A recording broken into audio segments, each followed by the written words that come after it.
세상의 모든 지식 언더스탠딩.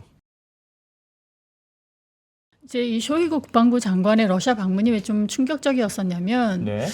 이 북한이 말한 전승정이라는 게 소위 자기들이 미 제국주의자들과 그들의 꼭수각시 남한 정권과의 영웅적 전투에서 자기네들이 뭐 승리한 그런 날을 기념하는 것이잖아요. 그렇기 때문에 이렇게 이념적인 북한의 행사에는 러시아가 거의 참석을 하지 않았었어요. 더군다나 국방부 장관이 가는 일들은 거의 없었거든요. 그런데 그래요? 네, 그랬는데 이 행사에 러시아 국방부 장관이 직접 참석을 해서 이 열병식에서 직접 사열을 받았던 것, 이거는 저도 저 같은 뭐 러시아 전문가도 충격적이었지만 러시아 사람들로서도 굉장히 이거에 대해서 많은 이야기가 있었죠. 아, 그래. 러시아. 그래도 왜? 러시아랑 북한이랑은 그래도 뭔가 좀 끈끈한 게 있지 않았습니까?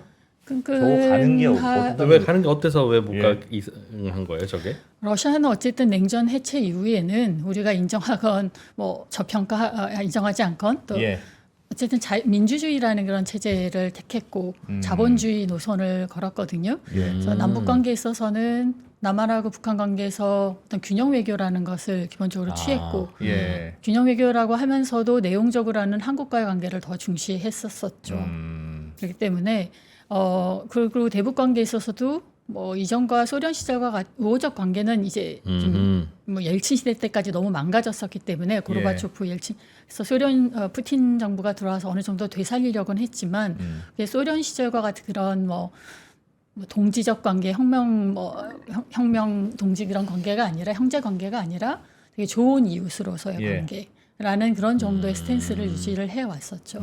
그래서 되게 실용적인 협력 사업들만 하려고 했었고 그래서 뭐 이전 소련 시절처럼 경제 원조를 해준다든지 이런 것들은 뭐 약간 일부는 있었지만 예. 중국처럼 그렇게 하진 않아 왔었죠. 러시아가 또 그럴 여력이 좀 없었던 것도 있었고요. 근데 이제 다음 사진이 이제 예. 좀 재밌는 게 뭐 이제 빨간 천에다가 러시아 연방 국방상 세르게이 쇼이구 동지를 열렬히 환영합니다 해서 러시아 말로 이렇게 쫙 써놨거든요. 네, 이거에 대해서 제가 이제 러시아의 여러 뭐 팟캐스트라든지 라디오, 뭐 자유 언론 같은 걸 좀 잘 듣는데 이거 네. 보고 러시아 사람들도 조금 충격이었나 봐요. 야, 왜요? 우리가 진짜 소련 시절로 돌아가긴 돌아갔구나. 그런 전쟁 계기로 북한을 방문해서 완전히 소련 스타일 때 있었던 그런 환영 플랜카드, 빨간 저 카페트에 쇼의 동지.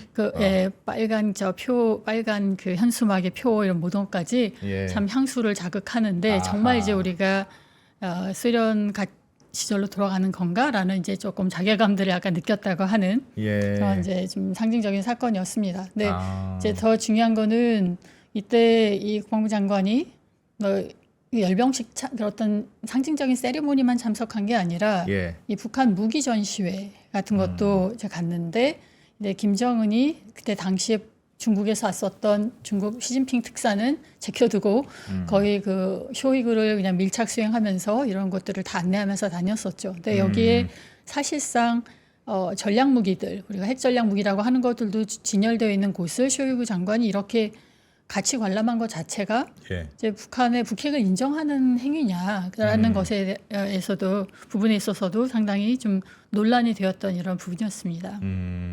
야. 그리고 이제 쇼이구 장관의 평양 방문이 있은 지 2달여가 좀 못 된 9월 13일 날 예. 이제 보스토치니에서 러시아 북한 간의 정상회담이 전격적으로 좀 열리게 되었죠. 네, 보스토치니 우주기지라는 곳이 그 장소도 굉장히 상징적이고 네. 그리고 여기서 푸틴이 또 북한에게 뭐 인공위성 개발을 북한에 대한 인공위성 개발도 지원하겠다라는 말도 좀 하고 그리고 러북 간의 우호를 다지는 메시지도 좀 심상치 않은 것들이 많이 나왔었어요. 예. 그리고 이 정상회담이 끝나고 다음에 이제 김정은이 궁금해할 만한 러시아 극동 지역 내에 있는 여러 군수 시설들을 예. 김정은이 다 이제 견학할 수 있도록 이제 전부 다 이제 배려를 해주었죠. 그래서 보면은 이렇게 이때 이제 푸틴이 먼저 나와서 기다리고 있었던 것이고 예. 같이 뭐 인공위성 발사대라든지 그 이런 것들을 이제 안내자 설명을 들으면서 이제 관람을 하는 그런 이제 모습입니다. 우리 언론에도 좀 많이 나왔죠. 예. 이때 이제 김정은이 일일이 하나 뭐 메모도 해가면서 학생처럼 기술적인 문제들을 이제 질문을 했다고 해서 러시아 내에서도 좀 이제 화제가 됐습니다. 어쨌든 이제 이런 부분들이 냉전 해체 이후에 예. 상당히 좀 침체되어 있던 러북 관계의 어떤 새로운 시작을 선언한 그런 분수령이 된 그런 사건이라고 평가를 하고 있습니다. 그러니까 북한 입장에서도 러시아가 필요했을 것 같고 네. 러시아는 특히 지금 전쟁 중인데 네. 무기가 없다면서요. 그래서 무기를 북한에서 사와야 돼서 뭐 그랬다. 네. 뭐 둘 다 약간 필요에 의한 만남 같은 느낌이긴 하네요. 네. 어떤 이제 이 보스토치니 정상회담이 러북 간의 그 냉전 해체 후에 어떤 분수령을 이룬 사건이라고 했을 때 이거에 대한 해석이 상당히 참 많았어요. 그러니까 어떤 두 정상이 만났는데 대체 왜 만났느냐에 대해서 이렇게 여러 가지 해석이 나오는 경우도 참 드물 것 같아요. 네. 네, 그래서 이제 여러 외부의 그 서방 내에서 보는 시각, 또 러시아 내부에 보는 시각도 다르고, 또 러시아 내부에서 보는 시각들도 좀 몇 가지로 나뉘는데, 예. 제가 이것들을 나름 이제 좀 관찰하고 종합해 보니까 한 네 가지 정도로 크게 정리를 네 가지나 있습니까? 네 가지 썰로 예. 왜 가까워지는지. 네, 왜 예. 만났냐 도대체. 이제 그 첫 번째가 포타니 궁에서, 그러니까 러시아가 지금 전쟁 진행 중인데 매일 쓰는 물량에 비해서 포탄이 너무 부족해서 너무 예. 급해서 김정은까지 손을 내밀었다라는 게 이제 서방에서 많이 나오는 얘기인데 당시 이제 미국 국무부소에서 이걸 논평을 하면서 예. 이제 러시아가 이제 국제적인 왕따인 북한에까지 이렇게 손을 내미는 거, 이제 구걸 배깅하는 것 자체가 우리의 대러 제재가 좀 성공한 거다, 성과를 내놓은 거다, 막 이렇게 막 자평을 하기도 했어요. 근데 하필이면 그 같은 9월달에 그 예. 미국의 뉴욕 타임즈에서 그 러시아의 포탄 생산의 문제, 그 서방하고의 포탄 생산량을 비교를 하면서 예. 탐사 보도를 낸 적이 있는데 러시아 포탄 생산량이 서방 전체 생산량의 7배가 넘는다. 이야. 뭐 이런 얘기를 이제 그때 보도를 냈죠. 그런데 그렇게 부족합니까? 러시아 입장에서는 북한의 사실은 무기라는 게 그렇게 막 좋을 것 같지는 않은데. 네. 그래서 이 회담 자체가 그래서 러시아가 정말 포탄이 부족해서 김정은을 만났느냐에 대해서는 예. 저는 그 러시아 내부에서도 그냥 좀 아니라고들 다 얘기를 해요. 그거에 대해서도. 네. 예. 모스크바 대학교 아시아학부 학장 같은 경우에는 뭐 예. 당연히 이제 전쟁을 오래 해야 되는 입장이니까 얘기를 했겠지. 근데 그러더라도 한 5위나 10위 정도의 의제 정도는 될 수는 있었을 것이나 이것 때문에 만났다라는 거는 너무 말도 안 되는 해석이다라고 얘기를 하고 있고요. 사실 제재가 막 도입됐던 2020년 초반에 러시아가 그걸 좀 예상을 못해서 예. 그 포탄 생산이라든지 무기 생산에 상당히 차질을 빚었지만 그 이후에 우회로를 확보해서 많은 정도 이제 빌드업을 했고 그래서 근데 이때 만난 거는 물론 포탄 얘기도 했을 것 같아요. 왜냐하면 전쟁이 언제 끝날지 모르니까 그리고 러시아로서는 일단은 서방과 우크라이나보다 압도적인 양을 갖고 있다 하더라도 많은 그 공급 라인들을 확보해 놓는 거는 일단은 좋은 거잖아요. 예. 그러니까 최대한 공급 라인을 확보해 놓은 차원에서도 북한하고 이런 정도의 거래를 공식적으로 트는 거 이거는 필요했다고 봅니다. 그리고 이제 러시아 내부의 어떤 전문가들도 얘기를 하는 게 예. 우리가 포탄이 있더라도 기본적으로 이거 갖다가 뭐 마구 무작위로 계속 증설을 하는 것도 낭비잖아요. 나중에 예, 그 예. 시설들을 접는 것도 문제이고요. 또 생산 노동 인력도 굉장히 러시아 내에 부족하기 때문에 북한으로부터 그런 것들을 이제 받을 수 있는 라인을 뚫어두게 되면 이제 우리도 그걸 좀 운영의 플렉시빌리티가 좀 더 생기기 때문에 네. 북한하고의 이런 그 소모성 무기 거래는 너무 웰컴이다 이렇게 얘기를 했습니다만 뭐 있으면 좋긴 하겠으나 네, 말씀하신 이것 때문에 거죠. 만났다 이런 얘기는 그럼 뭐에 필요했을까요? 그럼 이제 두 번째 설에서는 이제 푸틴이 고립되어서 너무 외로워서 이제 외로워서. 북한이라도 이제 우방으로 만들려고 확실히 만들려고 만났다, 확보하고자 만났다 이렇게 해석을 하는 것들이 상당히 많아요. 사실 이번에 그 푸틴이 방북한 것에 대해서도 어떤 전 미국 국방부 차관이 예. 어디 방송에 나와서 논평을 하면서 이번에 체결한 조약 같은 거가 별로 의미 없고 러시아가 그렇게 해줄 리도 없고 그냥 make friends 친구 만나라고 갔던 거 그 이상 이하도 아니다 이렇게 이번에도 평가를 했더라고요. 예. 근데 이제 그것도 저희가 좀 여러 측면으로 생각해 볼 수 있을 것 같아요. 이제 작년 러시아가 사실 서방하고 관계가 단절된 거는 사실이죠. 원래 예. 러시아에게 있어서 유럽과 관계가 안 좋지만은 굉장히 유럽은 중요한 파트너였는데 예. 그냥 이제 그렇지만은 뭐 중국이라든지 인도하고의 계속 우호적 관계가 지속이 되고 있었고 작년 말에 예. 그 이스라엘 하마스 전쟁 터지고 난 다음에 푸틴이 UAE하고 사우디를 방문을 했었거든요. 근데 그거 친미 국가들인데 그 푸틴에 대한 그 환영 의전이라든지 그런 환대가 대단했었어요. 그러니까 이거 좀 서방 언론도 좀 당황했죠. 그래서 많이 다루지 않았었는데 그 전투기들이 러시아 그 국기를 상징하는 삼색 그 연기를 뿜으면서 막 하늘을 날아다니지 않나 막 해가지고 예. 좀 놀라운 장면들이 좀 있었죠. 그래서 그런 것들을 봤을 때 러시아가 이제 고립됐기 때문에 북한이라도 친구 만들려 했다 이런 해석은 좀 무리가 근데 그게 말이 네. 되려면 북한이랑 친해지는 게 러시아 입장에서 매우 큰 도움이 돼야 되는데 네, 북한도 고립돼 있는데 네, 북한 같이 사실 러시아는 그래도 큰 나라고 네. 그게 조그만 북한이 러시아 편을 들어준다는 게 큰 무슨 도움이 될까요? 모르겠네요, 그거. 그러니까 아까 말씀드린 것처럼 어쨌든 그 유엔 표결이라는 그런 공식적인 어떤 무대에서 예. 러시아 편을 한결같이 들어주는 북한 같은 나라를 우리가 이렇게 식으로 계속 무시를 하고 제대로 대우 안 해주면 누가 러시아하고 뭘 잘하려고 하냐. 그러니까 뒤늦은 보답. 네, 그러니까 이제 상응한 대접이 있어야 된다라는 측면이 있었고요. 예. 또 이거 그 연장선상에서 러시아 단 하나의 이제 어떤 지금 사고의 전환들이 일어나고 있는 건데 우리는 옛날에 우리가 친해지고 싶은 쪽하고 이제 매달려서 어쨌든 잘하려고 했는데 이제는 우리한테 잘하고 싶은 나라한테도 잘해줘야 된다. 그 나라 관계를 좀 더 잘 관리하고 가야 되는 것도 이제 우리에게 중요하다 이런 인식도 생긴 거죠. 그래서 생각하면 사람이 외로워 보니까 좋은 친구가 누군지 이제 뒤늦게 철든 러시아.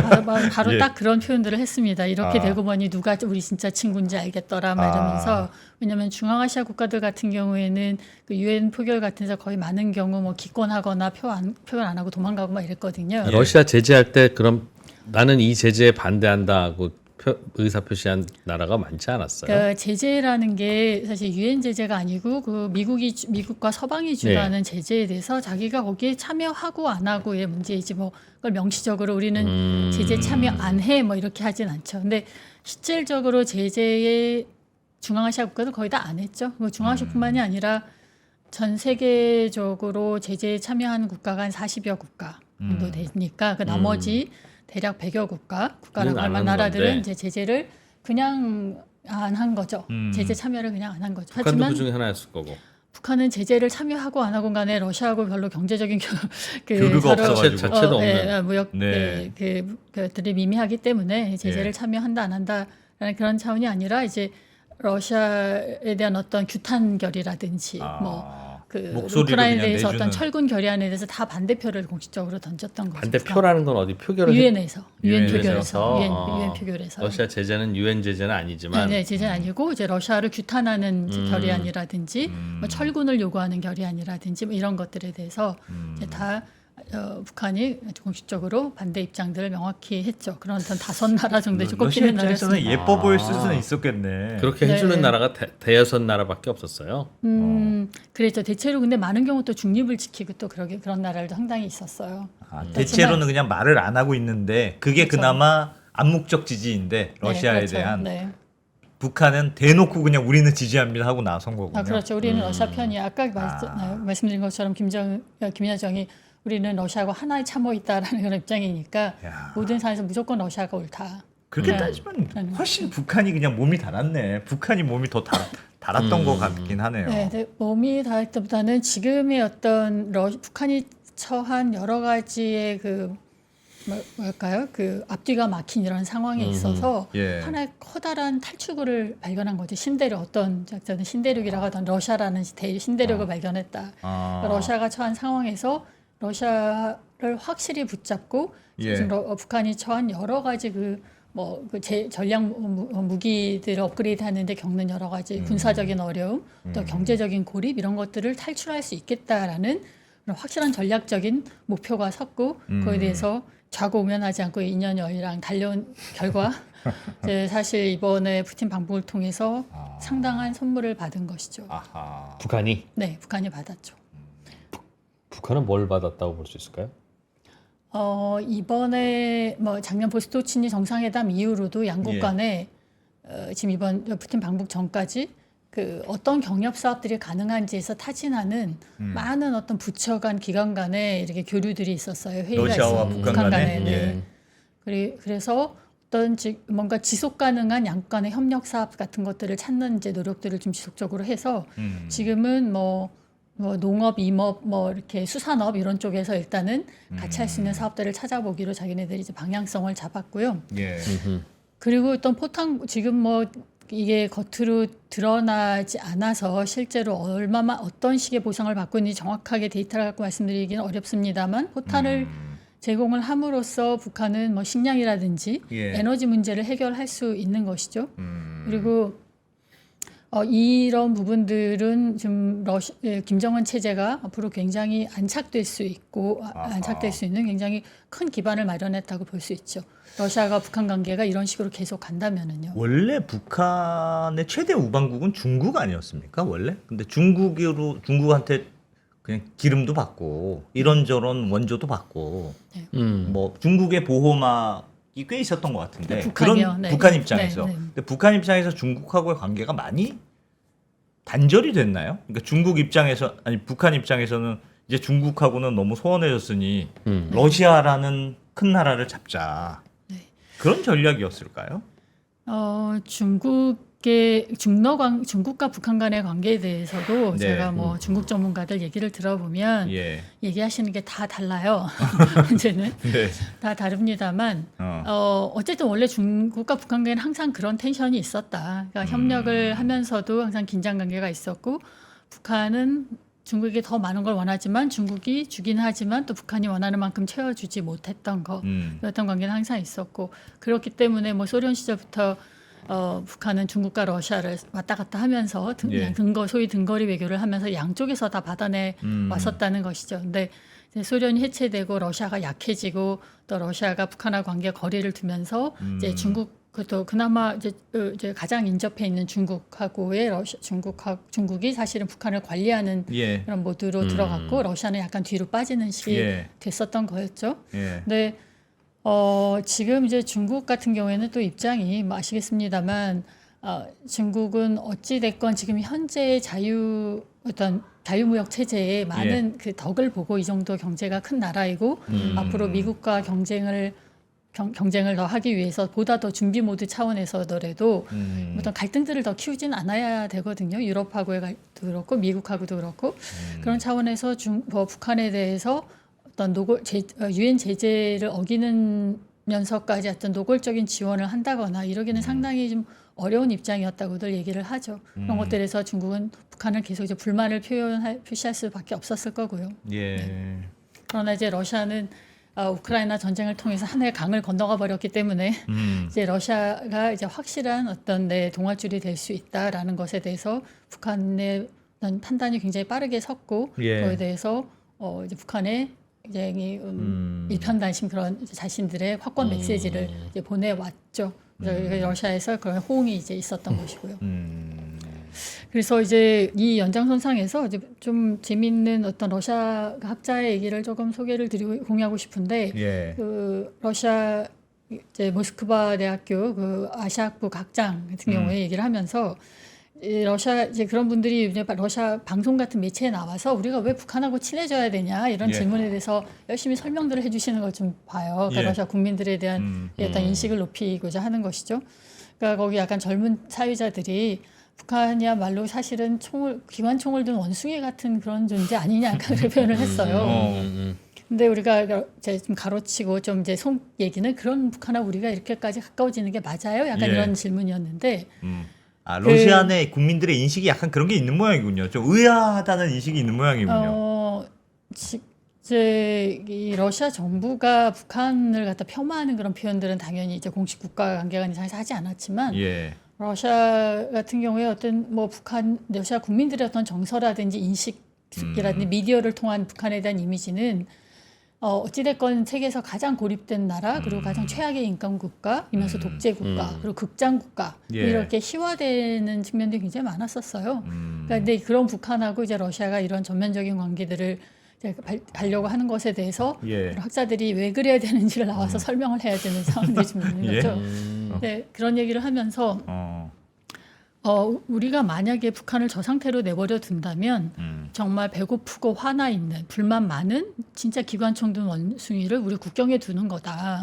그렇게 북한을 그런 존재로 두는 게 러시아에게 정말 좋은지 우리가 이제 잘 생각을 해봐야 된다. 그러니까 러시아 입장에서는 어쩌면 북한이 강하고 안정되고 그리고 합리적인 나라가 될 수 있도록 도와주는 것이 우리 러시아의 이익에 더 부합하는 거다. 이런 설명을 하더라고요. 예. 그러니까 사실은 저도 그런 설명들은 과거에 러시아 학자에서 직접 많이 듣지 못했던 것이었고 북한이 어떻게 하면 말썽을 좀 덜 부려서 여기서 문제를 덜 일으켰으면 좋겠다 뭐 이런 정도였었었는데 네. 그럼 북한이 좀 더 정상국가가 될 수 있도록 우리가 적극적으로 인기지를 해야 된다라는 이런 얘기들을 그런 얘기와 그 담론을 펴는 것을 보고 관리하겠다는 뜻이네요. 북한을 좀 러시아 입장에서. 그렇죠. 어떤 자기 어떤 위성 국가로서 이제 예. 제대로 우리가 좀 관리를 해줘야 되는 때가 됐다라는 거죠. 그러니까 소련 시대도 생각을 해보면 소련이 뭐 나라가 조그맣고 외로워서 뭐 쿠바, 북한 이렇게 다 동맹한 건 아니잖아요. 예. 그러니까 어떤 한 진영을 이루는 과정에서 자기들하고 어떤 노선이 같은 나라들하고의 그 관계를 최대한 많이 가지면서 자기네 어떤 전략적 영토를 넓혔던 것이기 때문에 네. 지금도 어떤 그런 차원 외로워서라기보다는 어떤 우방을 하나라도 더 확실하게 확보하고 그들하고의 관계를 지금 새롭게 만들어가야 될 필요가 러시아에 있기는 있었던 거죠. 그러니까 이것도 반은 맞고 좀 반은 틀린. 그렇듯한 것 같기도 하고. 예. 세 번째 설 하면 이제 한국과 미국에 대한 경고 메시지다. 근데 이건 상당히 좀 맞는 것 같아요. 한국 미국에 대한 경고 메시지? 네, 작년에 이제 특히 보스토치니 포럼을 했었던 또 그것도 그런 이제 우주 기지에서 만나가지고 군사 협력을 할 수 있는 것처럼 막 그렇게 상징적인 이벤트를 보였던 것 자체가 이제 특히 미국에 대한 이제 메시지였다라는 거 보는 시각들이 상당히 많습니다. 그러니까 이것은 이제 기본적으로 미국이 계속 우크라이나에 무기를 너네 지원을 하고 있고 그 수위를 계속 높여가고 있는데 만약에 계속 이렇게 간다면 우리가 북한하고 정말 위험한 게임을 할 수도 있어. 그러니까 미국의 가장 지금 막무가내 적성국일 수 있는 나라, 무조건 덤벼들 수 있는 나라가 어디 있어요. 그러니까 북한이라고 상정을 했을 때 우리가 북한의 군사 기술도 지원하고 이렇게 하면 미국이 과연 편안하게 잠잘 수 있을까? 그러니까 우크라이나에 무기를 지원을 하려고 한다면 우리가 북한을 미국을 압박하는 카드로서 위험한 카드로 쓸 수 있다는 것도 인식해야 될 거야라는 그런 이제 시그널을 보냈다는 것이죠. 또 이제 한국에 대해서도 이제 뭐 심심치 않게 한국도 무기 지원을 해야 된다는 얘기가 계속 나오고 있었기 때문에 한국의 어떤 본격적인 지원을 차단하기 위한 또 경고의 목적이었다 이렇게 보고 있는데 이거는 사실은 상당히 많이 신빙성이 있는 설이고요. 이번에 이번 푸틴 방북에서도 똑같이 이제 적용되는 사안이라고 볼 수 있겠습니다. 그러니까 내가 북한이라는 나라를 지렛대로 이용해서 사실은 미국을 보라고 하는 행동이다. 우리는 이런 애들이랑도 놀아. 그러니까 너는 차원을 넘어서 우리가 북한에 군사 지원을 하게 되면 미국은 어떻게 될 것 같아. 우리가 북한을 적극적으로 도와주면 북한의 미사일이 워싱턴까지 날아간다. 수 있어. 라는 것에 대해 시그널을 계속 보내고 있는 것이죠. 우리가 뭐 할 거 없어서 못하는 거 아니야. 그러니까 너희도 정신 차리고 괜히 남한한테 우크라이나 도와주고 살상무기 주라고 하지 마. 진짜 그러면 이판사판이다 하는 이야기를. 그렇죠. 그런 이야기를 김정은이랑 그냥 포옹하면서 보여주는 거다. 근데 그 얘기를 보통 외교할 때는 이판사파님, 바이든 귀하 뭐 이렇게 그냥 레터를 보내거나 아니면 뭐 한라인을 통해서 미친 거 아니야 쟤들? 뭐 야 진짜 붙어보려는 거야? 이런 식으로 안 해요? 근데 이번에 푸틴이 북한에 가서 김정은하고 공동회견을 하면서 그 얘기를 좀 직접적으로 했어요. 우리가 북한에 대한 북한하고의 군사적 협력 군사 기술 협력도 배제하지 않는다. 근데 이번에 이제 그렇게 하겠다라는 뭘 어떻게 하겠다라는 구체적인 발표를 하지 않았지만 예. 시그널을 계속 보내는 거죠. 그러한 가능성도 배제하지 않는다. 그게 북한이 제일 하고 싶어하는 거 아닐까요? 그렇죠. 그렇죠. 러시아의 군사 기술을 네. 받는다는 게 북한 그렇지. 입장에서 어마어마한 일일 텐데. 이게 양국 관계, 그러니까 북한이 지금 러시아에게 밀착하게 된 그런 또 가장 이제 또 핵심 동인이면서 예. 또 동시에 북한과 러시아 간에 또 이제 긴장 국면을 갈등 요인이 될 수 있는 부분이 바로 그거인데 이를 이제 뒤에 조금 더 한번 해보겠습니다. 네. 예. 그리고 이제 이게서 어쨌든 그래서 북한으로 뭘 얻고 잡기보다는 뭐 미국과 한국이 뭘 못하게끔 하기 위한 어떤 압박용이었다. 이런 해석인 거고 또 하나는 이제 한미일 군사협력 강화에 대한 러시아의 굉장히 그 우려가 굉장히 컸었어요. 자기들 불만 예. 표현이라든지 이런 것들이 상당히 컸었는데 특히 그래요? 이때 이제 8월에 캠프 데이비드 합의에 대해서 러시아 같은 경우에는 이거는 정말 미국이 주도하는 아시아판 나토를 이제 지금 현실화시키는 거다. 이 이제 유럽에서 나토를 해가지고 러시아를 압박하는 게 모자라서 이제 네. 아시아 나토를 만들어서 이제 러시아를 이쪽 이 동서쪽으로 다 압박하려고 하는 것이다. 라면서 굉장히 반발을 크게 했었거든요. 그리고 또 이제 나토의 지금 유럽 나토의 활동 자체가 지금 아시아 지역하고 지금 연결되는 이런 것들이 지금 바이든 정부에서 계속 이제 확대되고 있는 것들이 지금 진행되고 있었는데 지금 이런 것들에서 러시아의 안보 지형이 본질적으로 변하고 있다라는 그런 인식들을 이제 계속 드러냈고 이거는 이제 러시아 정부 인사들도 이렇게 얘기를 했고 러시아 학계에서도 이 얘기를 굉장히 많이 했습니다. 그래서 이 그래요? 주류학자들과 이 정치인, 그러니까 또 이런 그 러시아 정부 외교 당시 지금 현재 주한 러시아 대사라 와 있는 지노브예프 당시 제일 아주국장 같은 경우에도 이 북러 정상회담 직전에 바로 이제 한미 문제를 얘기를 하면서 이거는 러시아와 중국에 대한 봉쇄다. 우리는 그렇기 때문에 우리도 이거에 대한 대처를 할 수밖에 없다라는 얘기를 했습니다.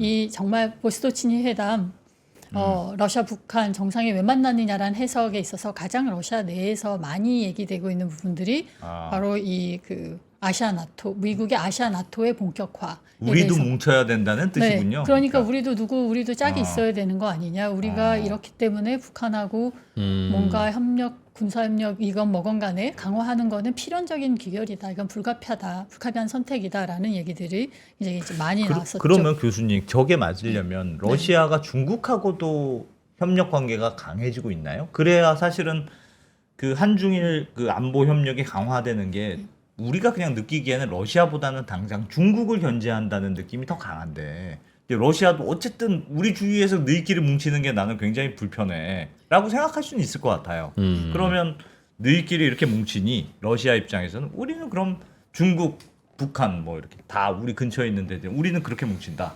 미국이 싫어하는 3국이 뭉친다. 그렇게 해야 말이 될 것 같은데. 네, 그러니까 우리가 이제 한미일 대 북중러 구도 이렇게 이제 단순화시켜서 얘기하는데.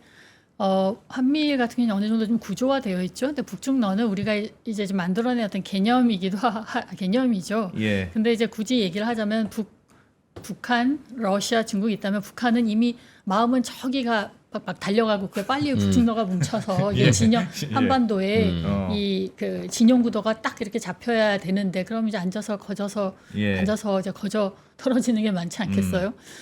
그 진영 구도가 확 잡혀야 되는데.